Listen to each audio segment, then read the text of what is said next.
Okay, so we've seen a lot of different places where we can use machine learning, but there are also places where things don't work so well. So this was not so long ago, maybe about 2 years ago or so, or maybe a bit more than that, where Microsoft released a chatbot onto the web. And they did it with some precedent. There was another chatbot released in China called Xiao Ice, which they had members of the Chinese community, I should say Chinese speaking community, because it was open worldwide, interact with that chatbot and just talk to it. Okay, but the Western world wasn't so receptive. There were lots of people who went out of their way to try to maliciously push this system. And the idea behind Tay was to put a chatbot that could learn from its interaction. So they put it as a system that could train or retrain or fine tune automatically based on what inputs that came in. So I didn't show you any of the malicious tweets that it said. I'm sure you can find them or you've heard about them.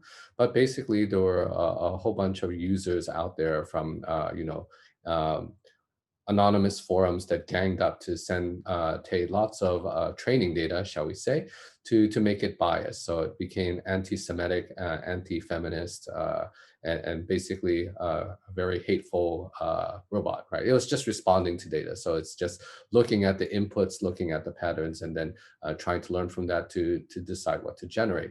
So this was a RNN LSTM type system that used its inputs to look at what should be the output, okay, and then generate similar conversations, okay? So there are other cases where there's a lot of ML that doesn't work the way people may want it to. So for example, on the left-hand side, there's some technology that was debuted in China where they wanted to use facial recognition, looking at the features of people's faces to predict criminality, okay? And while there might be some patterns in that type of data, I think at least in the Western train of thought is that we don't want to have a system that's going to use your facial features to try to correlate whether you behave well or not. Okay, so that is a big problem because we want our systems to embody the values that society has. Okay, so these are necessarily Western constructs. Okay, so if we subscribe to other things, maybe we won't think this way. But even if a society changes a lot in the next generation or two, we just have to remember that the data that we have, that we are collecting, may not be the same data we want to expose to the learner. We might want to teach it to ignore certain features. So even though there's a correlation, let's say, between nose size, forehead size, or a skin color, it's probably not the best idea if we believe in equality, okay, regardless of certain traits of a human that we want to train on this, okay? So there were a lot of Western academics that denigrated the study on the left, but it's not to say that Westerners don't do it themselves. So the algorithm that you see on the left-hand side was also engineered, I think, from either MIT or Stanford or one of these large powerhouses to try to get some PR, public relations, and they engineered an algorithm that can detect whether you're gay or not. It had some signal on that. Okay, so again, the question is, why would you want to do this? And is this model something that you want to release to the wild? Because it is imbuing some type of bias that we don't necessarily want to incorporate into any system. Okay, so there are lots of cases where we can use math and machine learning to engineer any type of classifier that we want, but the question is whether we actually want to use these systems and whether it's ethical to try to engineer these. Okay, so this is a bias of the data. It's something that an researcher can choose or a scholar can choose to engineer or not. And especially in a lot of other systems that we have to be careful, right? That when we create a system that can collect certain data, is it some input that we actually want to put in to our learner or not. Okay, so for example, many cases when you have customer data, you might have age, you might have race or ethnicity, or sex, right? So is this piece of information really useful to engineer a recommendation, engineer a sales drive, or something that's personalized based on that? So there's a fine line between personalization, which is taking the customer's data and trying to make a particular decision to it, as well as the idea that we might be imbuing our biases into a system. So here's another one where there's a large retailer in the US, Target. You may have heard of it, or actually shop there if you've been to the US, um, that used a lot of data mining to do exactly that, to push out personalized advertisements. And what happened here was there was a teenage daughter who used her father's email account to register a Target account. Okay, and she went shopping. Then she went shopping for a pregnancy kit, okay, to do some testing. And she didn't inform her parents about this, but then her father got an email saying, pregnancy kits are slashed in terms of prices. Maybe this is a good time to buy one. Okay, so this is a big problem, right? Because uh, there's this difficulty that information from different sources might be mixed together and send signals that we don't necessarily want to transmit, that might be of an issue for a privacy concern. Okay, and this goes beyond just direct pieces of information. Okay, so for example, Google and other companies, especially search engines, can look at your search data and see what correlations there might be downstream. Okay, so for example, right now we're in COVID-19, right? There are lots of people searching for information about side effects of being sick. Okay, and these side effects may manifest in searches, even up to 2 weeks, maybe even longer, or shorter, before the actual confirmation of a sickness comes up, right? So this means that Google has actually a very powerful engine to determine, even ahead of time, even before you go to the doctor, that you might be sick with something, just because there have been lots of other people who've done these searches before, and then X days later, they're confirmed with COVID-19. Okay, so these types of searches that are being aggregated as soon as you send searches to Google, or another search engine is tracking you, that can be aggregated en masse to detect problems like this. So that can be used for good. For example, if we're worried that students in NUS, especially learners in our CS 3244 course, are suffering, depression or suicidal thoughts because the course is too hard, then we want to be able to use that search data previously and say, okay, there's a possible side effect that this course, or other courses in NUS, or this general construct of COVID-19 might be causing problems. Okay, so sometimes it's not actually created by people directly, but or search engines directly, but created actually by people in their social media. So I think you have heard of this case before, where there were Brits in various parts of Britain and elsewhere that have put pictures of themselves on vacation on social media. Okay, and I think we know that Facebook and other firms have been actually trying to mine social media information, collect information about what people like and what they do. But it's not just them, right? There could be malicious users that are actually searching for people who've gone on vacation to identify when they're not at home. Okay, so the idea is that you post a picture of yourself on vacation. We know you're not in your flat or your condo. We can go into your flat and your condo because on social media, again, you might have revealed where you live, okay, and we can burgle it. Okay, so this is a big problem. It's not always just that you make this information public. It could be the fact that other people have made it public. Okay, so for example, your feed information could come up in somebody else's public data. Okay, So, if you go on vacation and I like the fact that you're on vacation and my feed is public, okay, then by implication, a robot that's coming to look at my feed knows that I like this piece of information that you're on vacation. Okay, you didn't reveal that information to the public, you kept it private to your friends. Okay, so that becomes a problem, right? Because by association, you are revealing information to the public.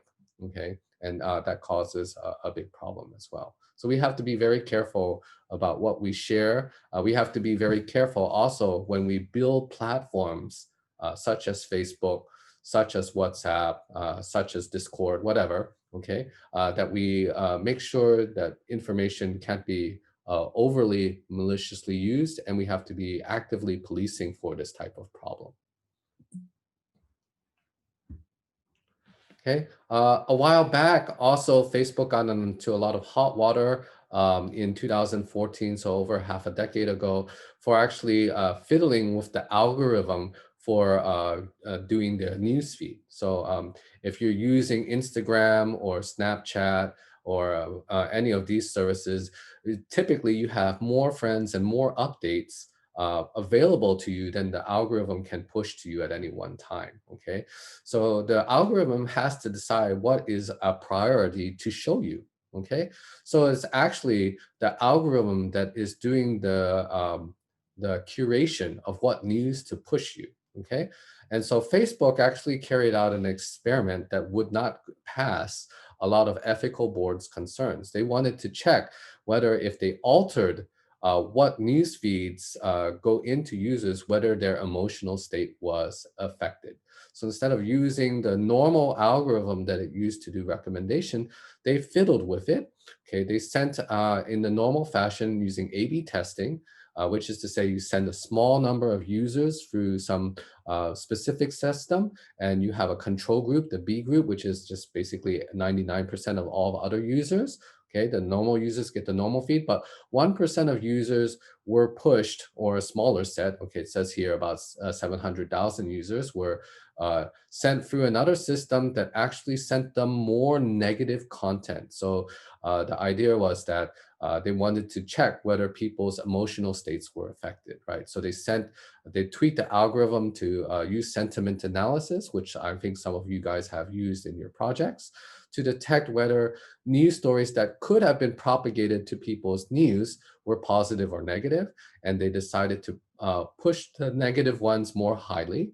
And they wanted to check whether people's emotional states were affected, meaning whether they would retweet or repost or write status messages that also had negative sentiment. They found very good correlation, okay, which is a useful scientific finding, but it also, of course, emotionally damaged those 700,000 users who didn't ask to be treated in this way. So it was an anonymous system that Facebook engineered. They didn't tell anyone that they were doing this experiment. They went and published the results afterwards, and of course, that caused a lot of problems. Okay, so this is a very big concern that platforms need to address.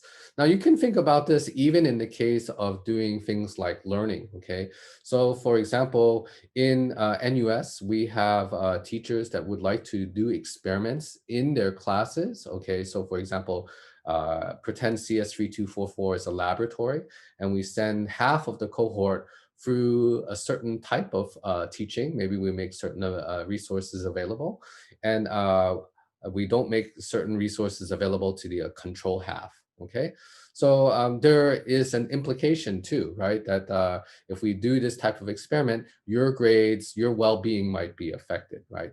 So we have to control for these types of variables too. Okay, so in many cases, what we might do is offer two normal distributions, one for the control group, one for the experimental group, and say, we're letting you know we're carrying out this experiment. Regardless of whether you're in the control group or experimental group, your groups are large enough that we are going to put a distribution on it that will mitigate whatever types of effects that the experimental group has. Okay, so those are things that we struggle with. Okay.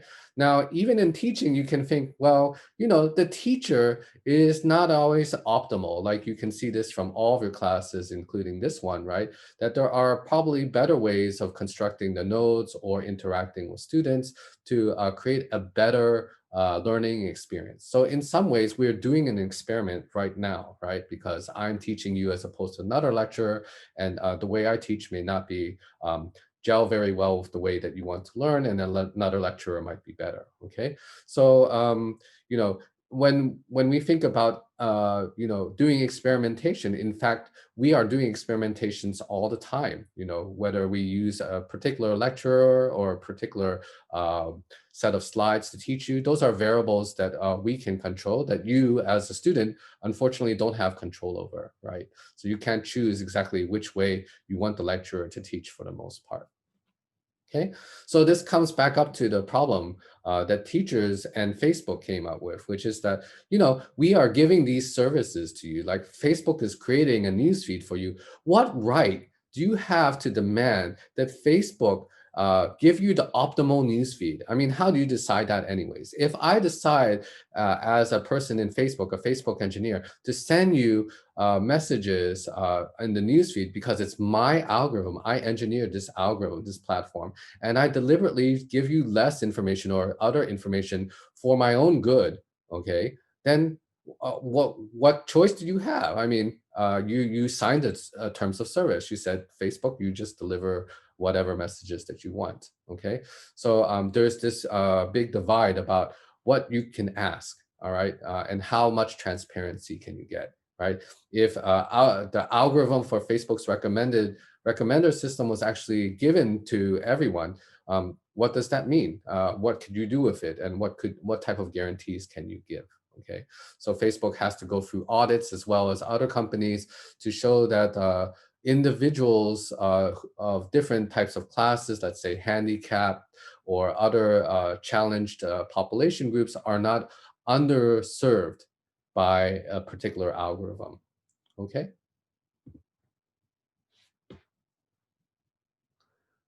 Okay, so this is actually quite pertinent, even though it's pretty a long time ago, this particular one, because today and yesterday there's been the US presidential elections. So there's a lot of concerns that platforms are using their leverage through their algorithms to censor or block information. I think again, Facebook has gotten hot water for this year, where there have been activists within Facebook saying that the algorithms they control actually affect millions of people's lives. Governments are being manipulated by these platforms. Singapore is no different from that, because Singapore has signed an agreement with Facebook to serve the country in certain ways. Okay, so that's a big problem. You may have heard of this other area where machine learning and AI have come into a problem with what to do.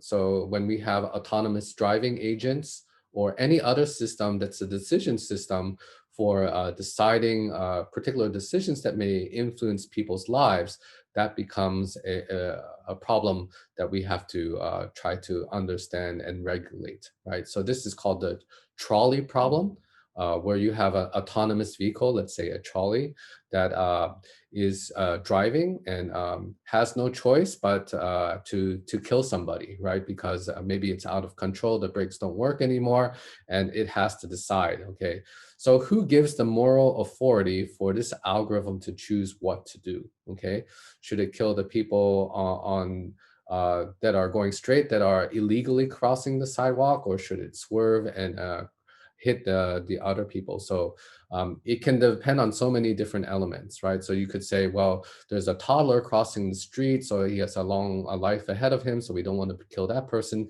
so we better kill the elderly person who's crossing the street instead. Okay, so all of these types of dilemmas are a big problem when we come to any machine learning agent whose decisions can make a difference. Okay, so right now, for example, COVID-19 is making big headlines.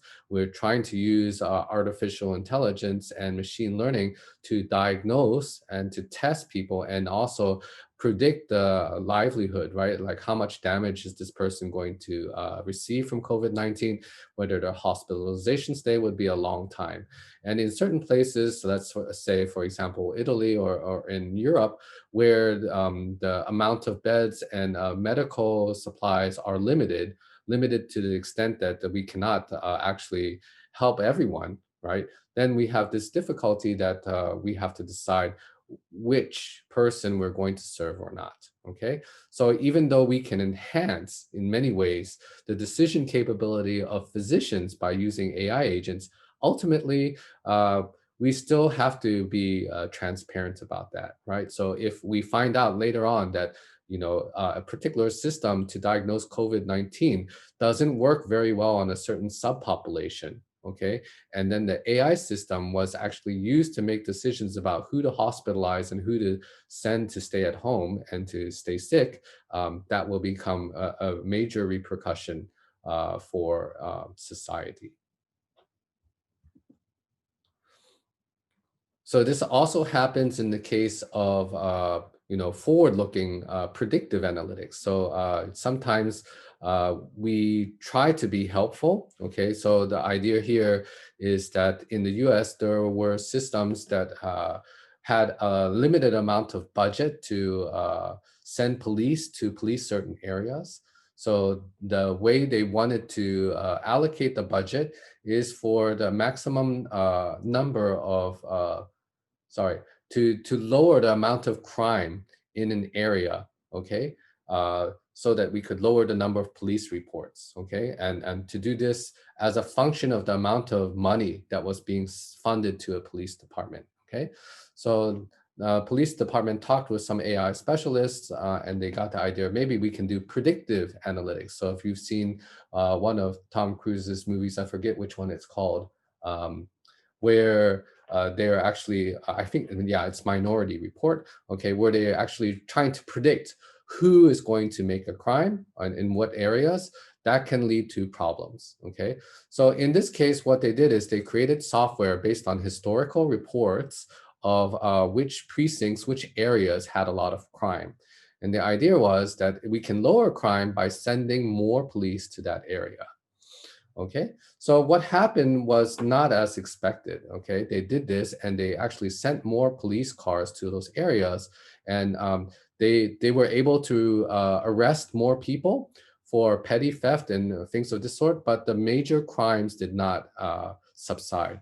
In fact, a lot of other crimes in other areas got much worse because the police were sent to these heavy crime areas, right? So one of the difficulties there is that, in cases where you send a lot of police to heavy crime areas, it's actually not the police presence that actually mattered. So it was more that you needed to communicate why the police were there in the first place, and not to do arresting, but to do information and disseminate why the police are in the area.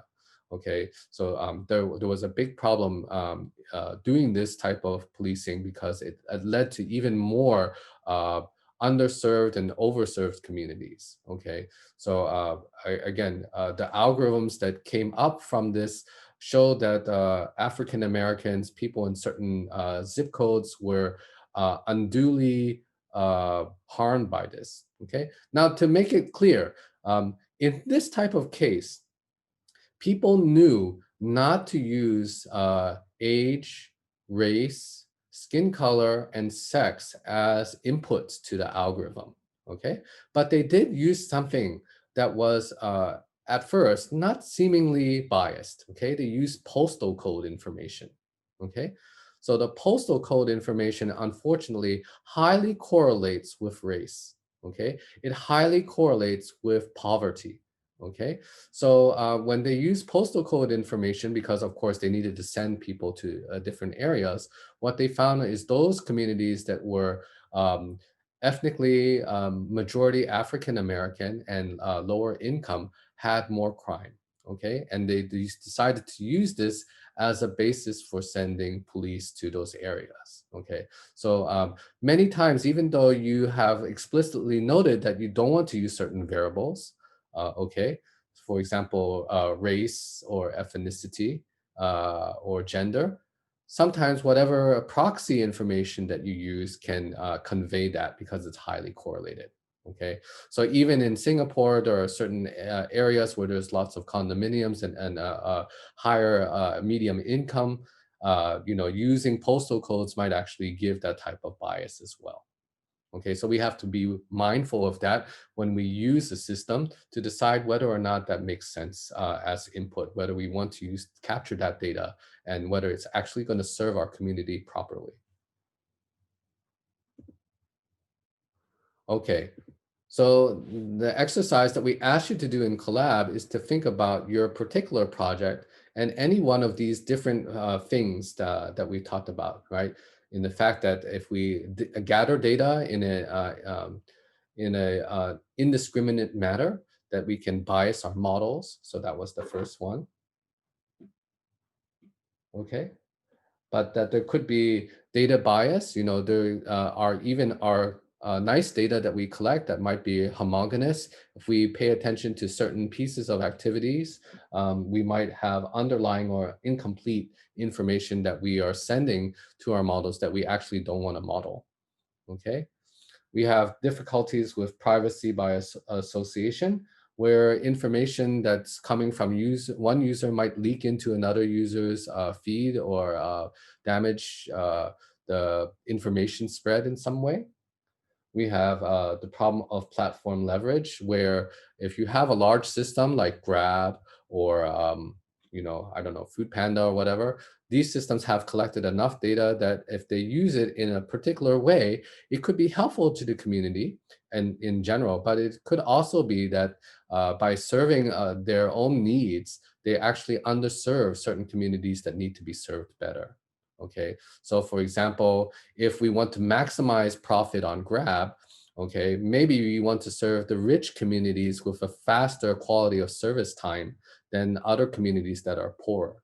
Okay, is that really fair? Well, to Grab, maybe, right? Because I'm getting the most money that I can get. The data actually shows me that is the right thing to do. Okay, but from a societal perspective, perhaps this is not what we want. We want to be able to say, that every customer, or at least we make it transparent that certain customers are tiered in terms of profit. Okay, so we give you more service if you spend more on our platform or something of this sort, and you make it explicit. Okay, confirmation bias, we've also seen, okay, that people can be living in what we call an echo chamber. So you might be subscribing to a certain type of news or type of social or moral code, and that when you look at recommendations of your newsfeed that are on the same items, they tend to reinforce that belief. So then you don't get exposed to any dissenting opinion. You think the entire world consists of people like you, and you don't understand why people are actually very different. Okay, and social media can obviously reinforce that, because based on what type of articles you click on to say you want to read this, you like this, etc., you tend to like the articles that you agree with. You tend not to like the articles that you disagree with. And of course, the recommendation feeds, the news feeds, are engineering such that you'll be exposed to more of what you like, right? So then you don't get exposure to people that are not similar to you, and that creates a lot of problems in society, right? You see that most prominently right now in the US. Okay, the trolley problem we talked about, when an AI or a machine learning system needs to make heavyweight decisions that can impact people's lives. You've also hopefully seen that in the pre-lecture videos where we saw, high stakes information like predictive exam results or predicting who gets a housing loan. All of these things impact people's lives quite directly. Okay, and in many cases, there is no way for a user to feed information back to the system to say, hey, look, I'm underserved. You can't make these types of decisions for me. Okay, so what we've asked you to do in the Collab notebook is to take one of these issues, anyone, okay, or an issue that happened in your own project that you could think about from your own training data, okay, and illustrate it. Okay, think about what changes you might make okay, in order for you to improve the quality of service to your user base, okay? Again, as I've emphasized in a lot of our project consultations, when the data points represent people's data, we want to make sure all of the people in our data set are going to benefit from the system, okay? We don't want certain populations to be benefiting a lot at the cost of some people being not served at all or even negatively harmed, right? So this is a very big problem that we want to address, that there's some minimum quality of service that all users are going to guarantee with, okay? When we don't do that, okay, when we use a single evaluation metric like accuracy or F1, okay, then we have no idea which parts of the population, our data set, our instances are being well served and which ones are not, okay? And this can be a very, very big problem.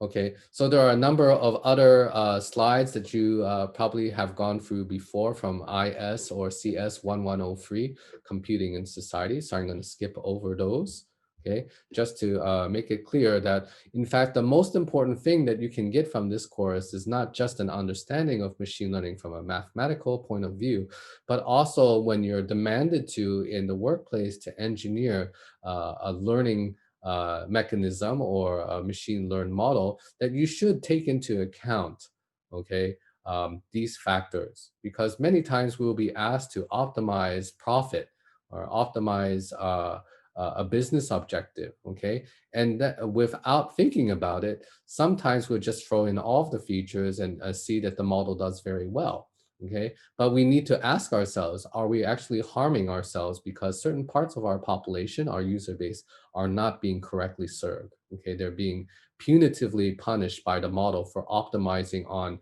particular loss metrics that are important for the organization, but poor for society.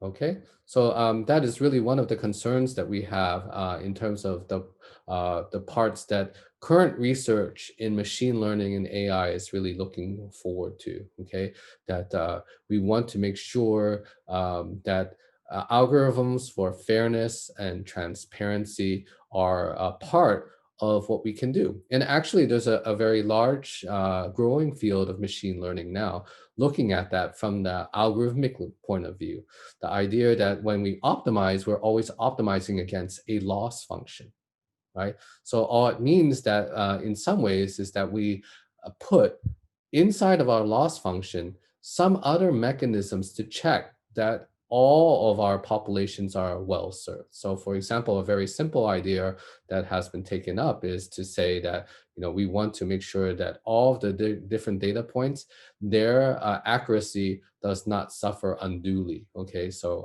there must be a minimum amount of accuracy for all parts of the model, and that is part of the regularization term, okay, or a loss penalty that we would enforce inside of the optimization, right? Because once you have an objective to optimize, then it's simple. You just send it to you know, the math optimizer to find out what's the appropriate way to do that.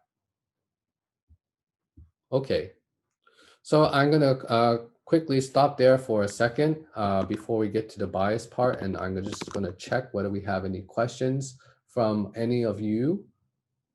So if you have questions, I'll be happy to take some before we continue. So Li Shuo, Charlie, or Chris, do you have any questions that you want to ask? I'm just curious where exam is concerned. Like, what kind of ethics question could we be expecting? So the ethics questions will be also MCQ. There may be also an essay question for you to think about. We may give you a scenario and ask you to think about what is the right way to go about it. Okay. Okay. Yeah. Mhm. Do So you, I strongly believe in AI ethics. I think it's actually the most important topic of the course because Many times, machine learning engineers, if they're not going through a course, they don't consider the ramifications for what they do, okay? Because many business cases, we just try to optimize, okay? Optimize profit, optimize efficiency. We don't really think about the impact that it has on individual users, because most of the people who are engineering these systems are like you, okay? They're in your age group, in your demographics, okay? And then we have, elderly in society, people who might be handicapped or challenged in other ways. Their lives are already difficult, right? We don't want to make their lives even worse. So if you can think about a blind user or somebody who can't see color well, or somebody who's dyslexic, their lives are already so difficult, right? So we want to make sure, at least when we create systems for them, that there is a fallback, right? So we already see this today in Singapore. We have all these safe entry things, not everyone in Singapore has a smartphone. Even if they do, not everyone knows how to use those. So there's a big bias towards serving the majority user, okay, which can do all these things fine. But when we have minority users that we care about and we want to enfranchise them, that we have to also make sure we spend enough time on those. Okay, so it'll be more like that. There won't be, technical questions per se on this, but there will be cases in which you'll be exposed to new material on the test, and you have to generalize from what you learn. Okay, we don't want you to do just fact recall, because then that's not very helpful. Does that answer your question, Chris? Yep. Thank you. Okay, great. Other questions that you guys have? Okay, so I'm going to go on and present the second half of the pre-lecture. It's not very long. So I'm just going to go and finish the bias part. Okay.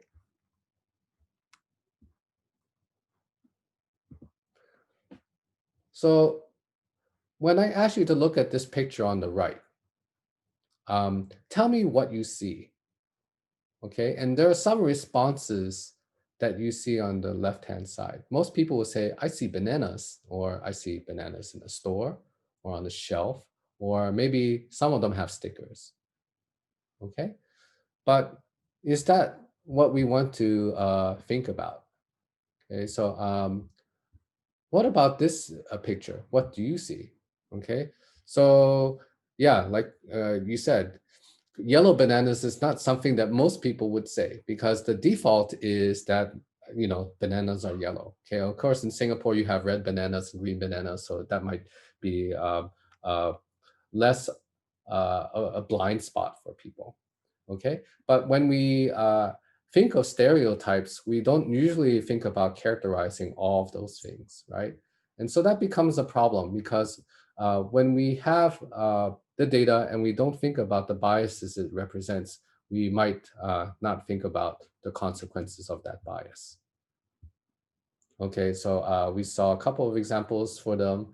So yellow bananas are prototypical for bananas, so we don't usually bother describing that.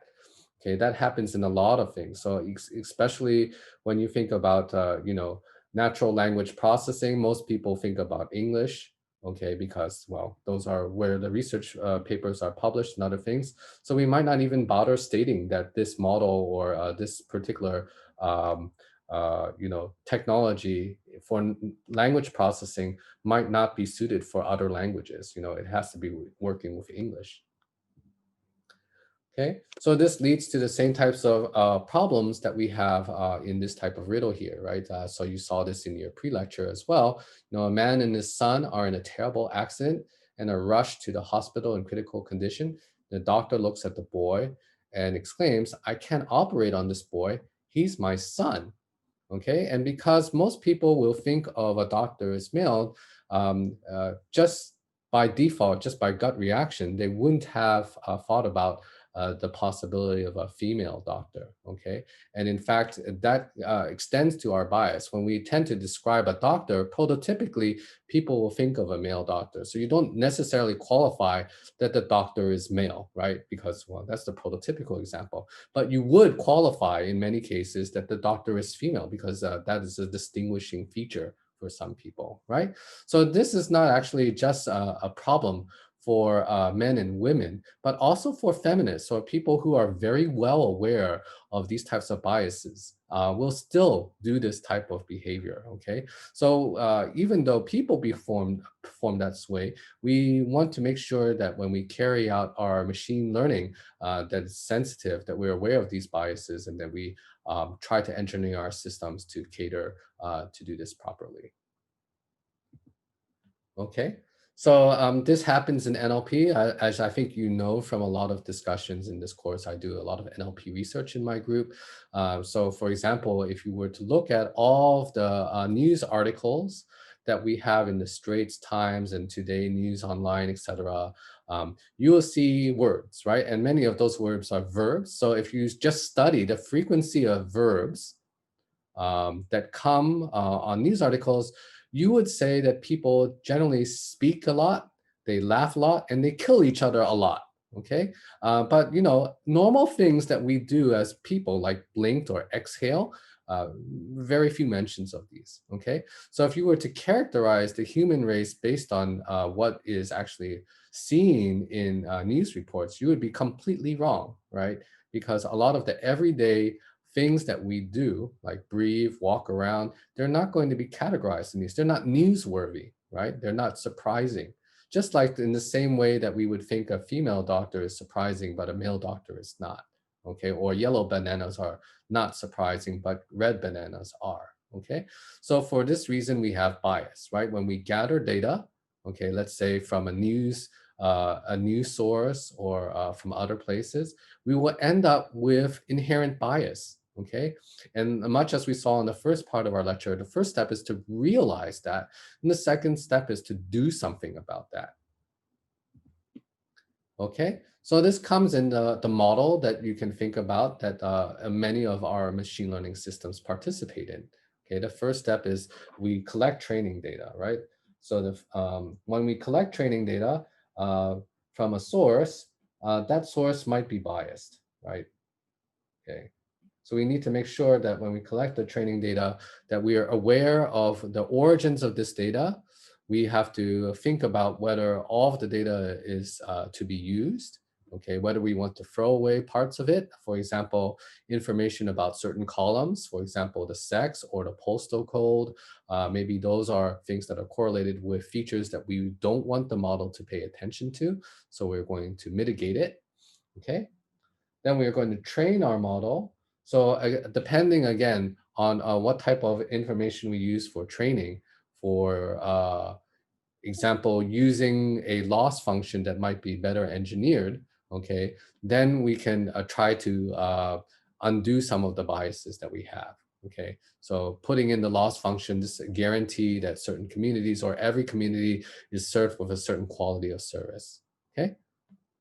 Now, a model doesn't live by itself. You have a predictive model that might, for example, recommend items for a user to consume in, let's say, Lazada or Tmall or any of these other systems like Amazon or Redmart.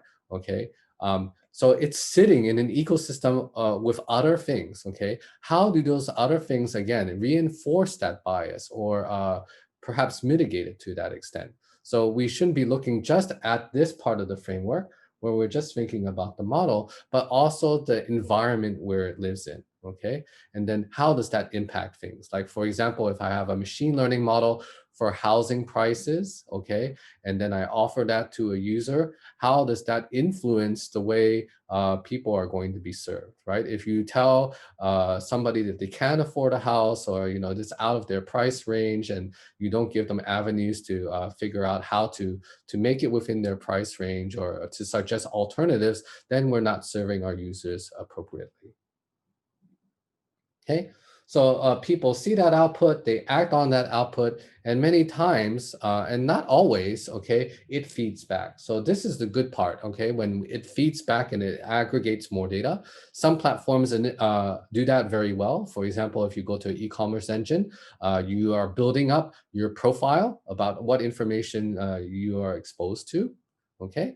But in many cases, you don't, okay? So for example, in the government, when we use a machine learning system and you get recommendation for CPF vehicle or recommendation about what housing you're allowed to apply for BTO, etc. Not all of this information about how you've considered, what actions you took, gets fed back as creating new data for people to train on. Okay, so that's a very big difficulty. If there's no way for the data to come back to the system, okay, then the model that you have is static, right? It doesn't evolve over time. It's not sensitive to what it's being used for. So that can be a big problem as well. Okay, so what I want to tell you is that basically all of these types of things are being used, okay? And there is bias in every part of this landscape, right? When we talked about at the beginning, this idea that in the training data itself, there is some bias. Some particular parts of our training data might have good measurements, some might have poor measurements. We might be representing some part of the data that we don't want to represent when we think about engineering our models. Okay, we have to aggregate all of that information to create a model. So aggregation bias is also present there. Okay, then when we deploy that model, again, you can think about whether that model is deployed in a context that has a particular bias. So for example, if it's being used in a system that is only available on the smartphone, then users that don't have access to a smartphone or one that's fast enough or more powerful enough, there's some bias in that too, right? Certain user groups may not be able to use that bias. Okay, and finally, there's historical bias, right? So if users are able to use the system and are able to contribute back to it to train the system more, they may be better served. But let's say a new user who's just starting with that platform, they may be underserved as a result of this, right? So people who have a lot of data in the system might be better served. People with no data in the system might be very poorly served because the model is now trying to optimize more for people who have more data in the system. Why is that? Because people who have more data in the system, maybe the system can better optimize what it's selling to that user, serving that user, right? So it's an easier example to get right. So the system is obviously going to try to optimize more for those types of individuals, okay? And again, not necessarily that this is the right objective from a societal point or even from a business development standpoint, right? Because sometimes we think of something like the total lifetime value of a user, and we may not pay attention to the long-term development of a user in terms of contributing data.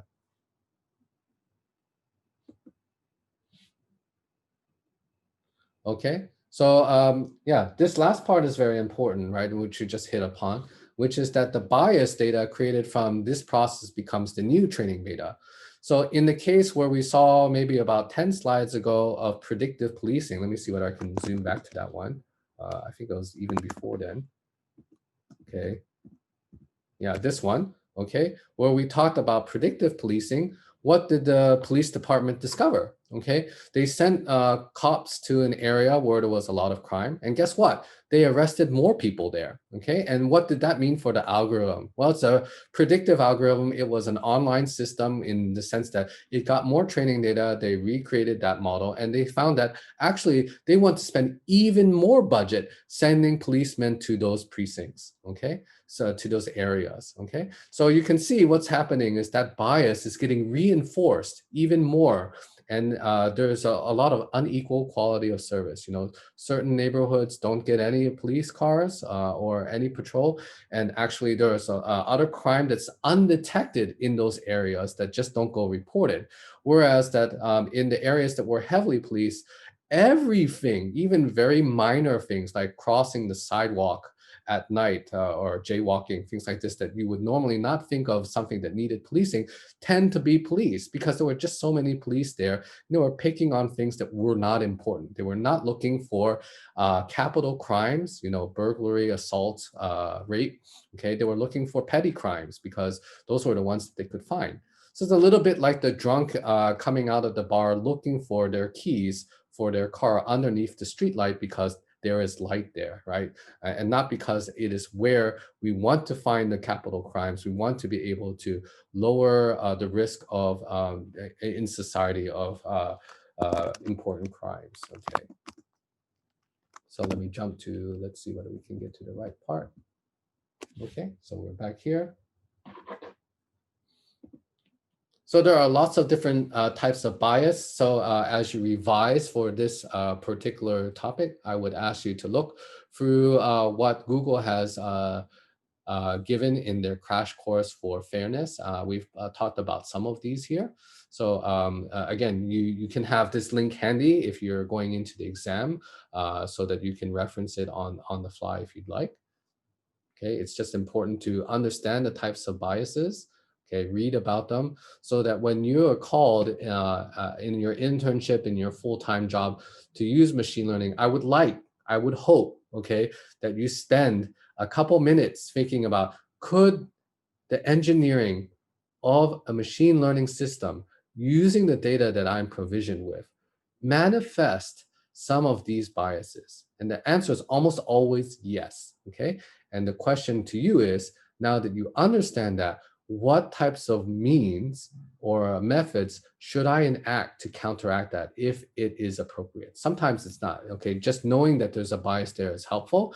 Then when you do your analysis of how the system works, you can pay attention to it. But sometimes you need to actually proactively think about, okay, the representation bias is in my data, I need to fix that. Okay, so I end with one example of this, okay? So we are taking a look at a model that's used for predicting the presence of tumors, okay?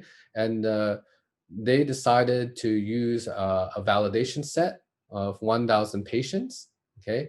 And we're taking a look at this, and it looks like the model is doing well, right? We can see that actually we have records of people, okay? And you can see the model is getting mostly, some true positives and some true negatives, right? Most of those people don't have tumors, so they're negatively tested for this, right? And we can look at the precision recall, and we can be saying, okay, that's not bad. It's 80%, and we're not overly dependent on recall, and we're not overly dependent on precision. It's a balance of both. Okay. And earlier we had talked in the last lecture about why certain types of tests might be more important to get right in terms of recall, or more important to get recall enough instances and make sure our recall is high. Okay. So is there anything wrong with using this model for both male and female patients? Okay, because here we have a test and it seems to be a balance of both. Okay, well, the first thing you might say, well, maybe male and female patients aren't served very well by this. Okay, now I'm going to counteract that. Okay, I'm going to tell you that this particular set of records, okay, all 1,000 of them, we had good samples, right? We had 500 that were male, 500 that are female. So I've already counteracted for that, okay? I haven't overly biased for one type, okay? They are balanced sets. So these are the results, same as you saw before, okay? So in that sense, you might say, well, it looks like it's all right, but actually it's not, okay? The problem is we didn't tell you the results were specifically for each of those subpopulations, okay? So for female patients, okay, you can see actually it did pretty well, okay? It is about 90% for precision and recall. So the F measure is very high, it's about 90%, okay? It came at a cost for the negative patients, for the male patients, okay? Here you can see it didn't work so well, right? The precision of this instrument and the recall of this instrument is much, much worse for males, okay? So even though we were very careful in making sure the records came in a balanced form for both male and females, when we didn't analyze the results for the subpopulations, we don't serve things appropriately, okay? So again, as I have said, in many of your projects, you need to look at specific subpopulations, examine whether your models are serving each of them well, because when they are not, then this gives you an idea about what things you could improve to better take care of that. So for example, in male patients, there might be certain tumor markers that are specific to males that we might want to include in the test that were initially not. You know, maybe what we used the tumor markers for were things that were not specific to gender. Okay, so if we want the results to be uniformly good for each of the subpopulations, we need to cater for both of these. Okay, so that is the end of the post lecture, and that's all that we wanted to cover for bias and ethics with you. Okay, so if you guys have any questions, I'll be happy to take them now. It's a bit after 12, but if you have some questions, we can deal with that. Okay, so let me stop my screen share and then answer your questions.